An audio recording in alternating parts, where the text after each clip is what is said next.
Primeiro de tudo, eu quero agradecer imenso o convite que me foi feito, porque me levou a reler várias vezes o texto, precisamente, da Gaudium et Spes. Portanto, agradeço ao Instituto o convite que me foi feito. A única coisa que eu sinto é que falar da Gaudium et Spes ontem e hoje, no limite de 20 a 25 minutos, é quase uma tortura. Está bem? E, de facto, eu acompanhei as duas últimas sessões do Concílio com uma nota muito curiosa no Centro Internacional Pio XII, onde nós estávamos. Os nossos professores eram os peritos do Concílio que iam dizer ao centro, precisamente, o que se estava a discutir. E foi muito agradável realmente sentir esse acompanhamento, essa vibração, e depois ter a possibilidade de conversar com algum desses peritos, nem tu a tu. Efetivamente, nós sentimos o que era uma igreja que queria renovar-se profundamente. Uma igreja que não estava contente com aquilo que era e que, por isso mesmo, fazia um desafio a todos os seus membros para uma renovação profunda. E, dentro desta perspectiva, eu direi que a Gaudium et Spes é, de facto, um documento fundamental, precisamente, no estudo, mas, sobretudo, na prática, de facto, da Igreja, da vida da Igreja, na prática pastoral da vida da Igreja. E, por isso, eu pensei desenvolver a temática de três maneiras. A primeira, a Igreja quer ir ao encontro do mundo como ele é. Não como foi, é como ele é hoje. Como ele é no hoje de João 23, no hoje de Francisco. Quer dizer, de facto, por isso, é ontem e hoje. Portanto, a Igreja quer ir ao encontro do mundo contemporâneo em cada altura. A segunda nota, depois eu queria dizer o que é que a Igreja pensa sobre o homem. Porque esse é um ponto fulcral, realmente, para podermos até intervir na sociedade. E depois a terceira coisa, quais são os 5 grandes campos onde a Igreja tem que intervir. Eu direi, há 2 em que tem intervindo relativamente, mas há outros 3 em que estamos muito longe de uma intervenção que é profundamente urgente. Dou, no entanto, alguns pontos introdutórios para compreender esta passagem do ontem e do hoje. Começava por dizer que se trata de um documento esquecido. E gosto de dizer com toda a sinceridade. De facto, é um documento que todos os movimentos que aparecem são muito movimentos de espiritualidade e muito pouco movimentos que peguem no ir ao encontro do mundo para a transformação do mundo. E, de facto, este documento é chave para que, de facto, a Igreja vá ao encontro do mundo e o transforme.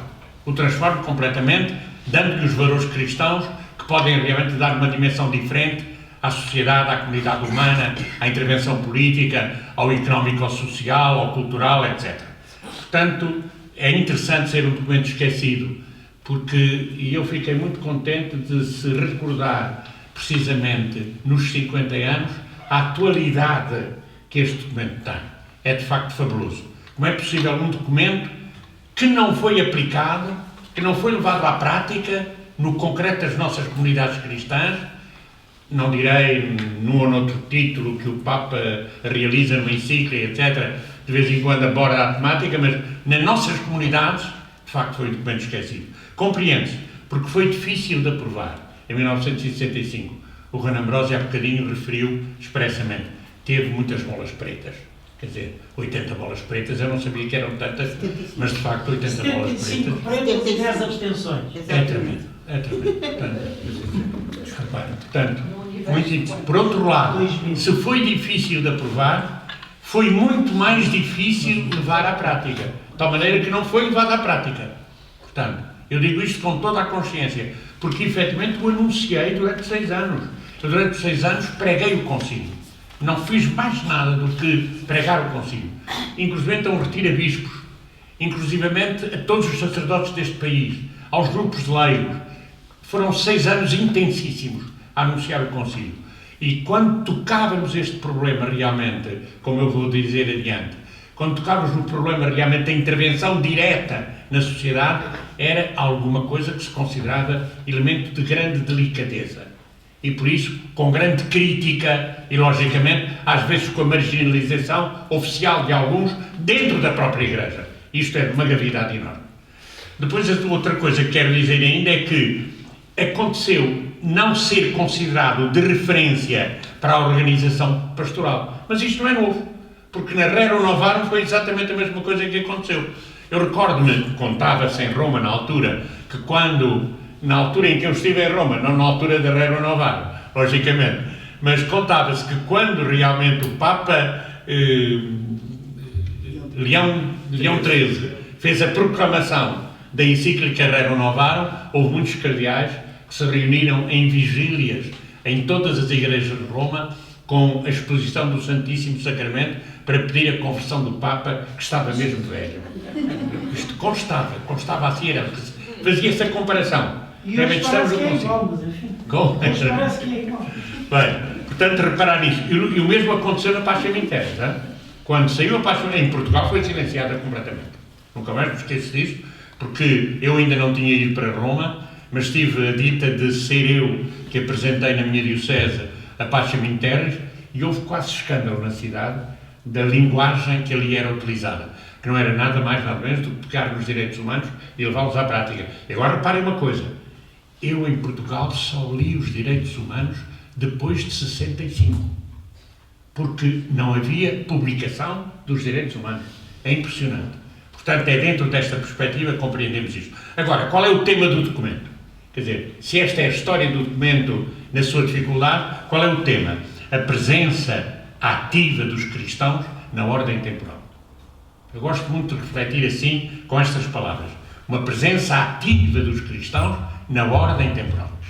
Portanto, a ordem temporal é alguma coisa de grande responsabilidade que os cristãos têm. E limitamos muitas vezes à espiritualidade. A mim faz-me sofrer muito eu ver muitos novos movimentos centrados na espiritualidade. Não pode deixar de falar na espiritualidade, mas como para alavancar a intervenção no temporal, para mudar as coisas no temporal, na realidade do mundo em que estamos. É por isso que o mundo tem muitos problemas e, de facto, nós sentimos tudo isso hoje, como ontem, no tempo de João XXIII, no tempo agora do Papa Francisco, de todos os Papas.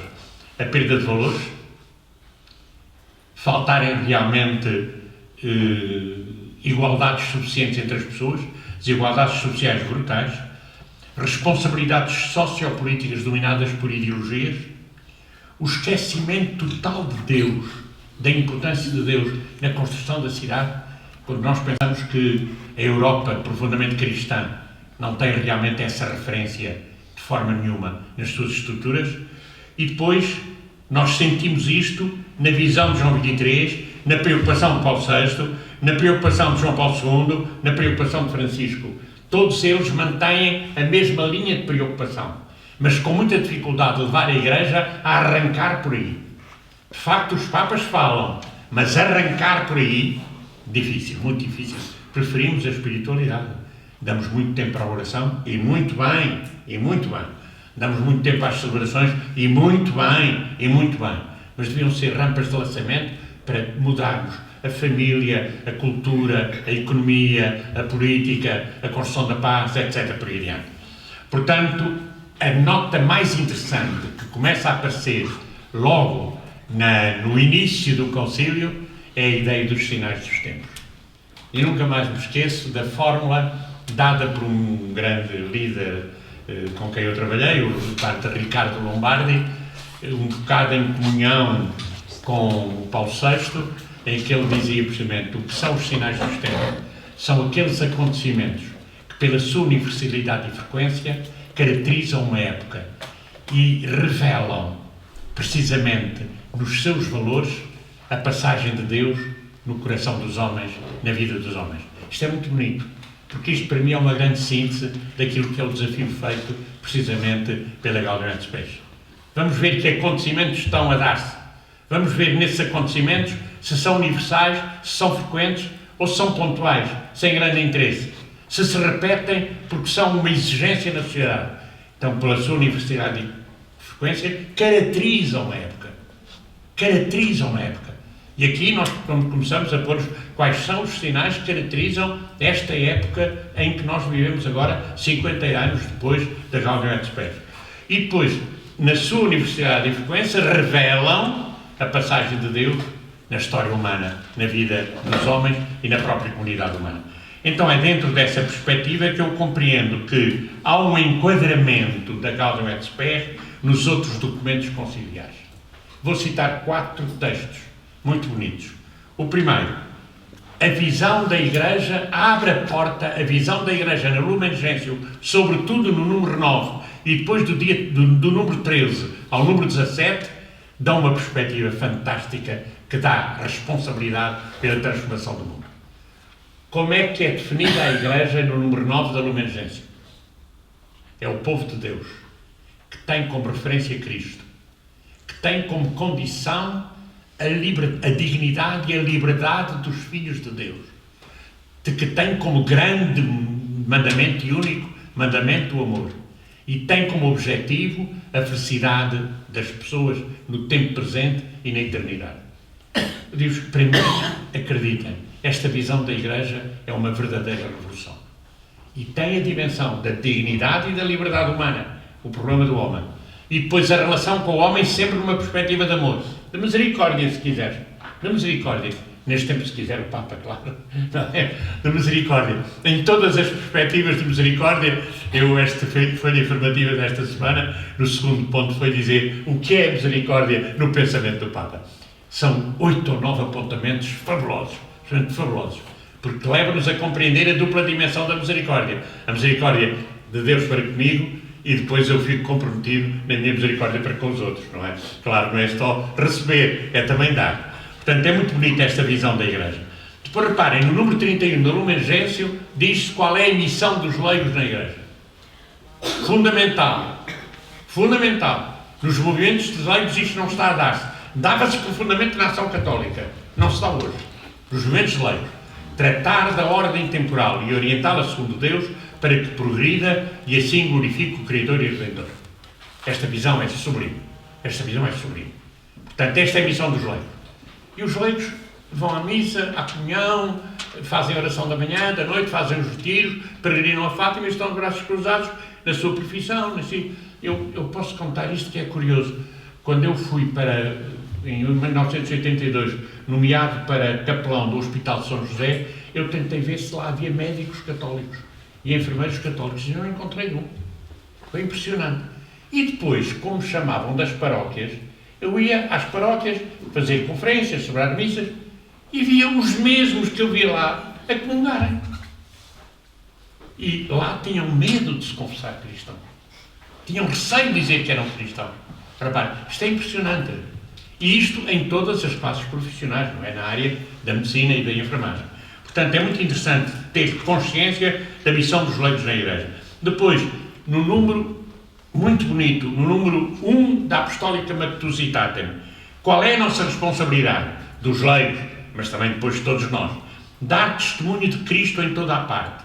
E àqueles que nos o pedirem, em toda a parte, não é dentro da Igreja, não é nos nossos santuários, em toda a parte. E àqueles que nos o pedirem, evangelização, dar razão da esperança da vida eterna que há em nós. Estes são textos fabulosos, que realmente fazem a relação de toda a prática que de facto nós queremos pedir, e efetivamente toda a prática que queremos pedir depois na Gaudium et Spes. E depois há o último texto que eu acho fantástico. O maior escândalo do mundo contemporâneo é o divórcio entre a fé e a vida na maior parte dos cristãos. Queridos amigos, eu digo que isto é fantástico, compreender que estes são os desafios do concílio. São desafios que vão incorporar e significar e balizar e orientar a Gaudium et Spes. Porque depois então, como é que eu vou dar este testemunho? Como é que eu vou intervir no temporal? Como é que eu vou realmente defender a dignidade e a liberdade humana? Como é que eu vou fazer isto? A Igreja tinha que me dar resposta e deu através da Gaudium et Spes. Portanto, é muito importante ter consciência disto. E é por isso que depois, logicamente, compreendemos o Paulo VI, precisamente com os Dias Mundiais da Paz. Foi, a partir de 68, foi uma iniciativa fantástica, o Espírito Santo a gritar, a gritar, a gritar. Não foi a falar, foi a gritar. E nós em Portugal vivemos isso de uma maneira muito intensa, muito intensa. E depois a Populorum Progressio, que é um documento fundamental colado precisamente ao Gaudium et Spes. E depois, se avançarmos para o João Paulo II, vemos a ação, as viagens apostólicas de João Paulo II têm a nota sempre do temporal. As coisas não mudam depois lá. Mas a nota do temporal, de alguma maneira, apenas teve um eco mais forte na Polónia, com depois a abertura, a mudança do absolutismo, precisamente, que vinha da União Soviética. Portanto, tirando isso, que dificuldade? No Brasil, a dificuldade. O que o Papa denunciou no Brasil. E a dificuldade em mudar tudo aquilo que estava ali a acontecer. Eu tive, pouco tempo depois, em 89, a oportunidade de ir ao Brasil e de percorrer muitos caminhos. Fui em missão, em trabalho lá, e digo-vos, a dificuldade em aceitar aquilo que o próprio Papa, agora São João Paulo II, realmente tinha proposto para responder aos grandes problemas das favelas e tudo isso, tudo aquilo que era o que estava a viver-se naquele mundo e continua a viver-se. E depois a mesma coisa ainda com a Laborem Accessions também, o problema do trabalho. E depois ainda o Papa Francisco, aí basta pegar num texto maravilhoso, que é o 2º capítulo da Evangelho Gaudium. O 2º capítulo da Evangelho Gaudium é na linha completa da Gaudium et Spes. Condenar uma economia que mata. Não pôr nunca, de forma nenhuma, a pessoa à frente, nunca pôr o dinheiro à frente da pessoa. De forma nenhuma, aceitar as desigualdades sociais que há no mundo contemporâneo e no mundo económico. E, finalmente, o problema, realmente, da marginalização de tantos. O Papa cataloga concretamente os problemas.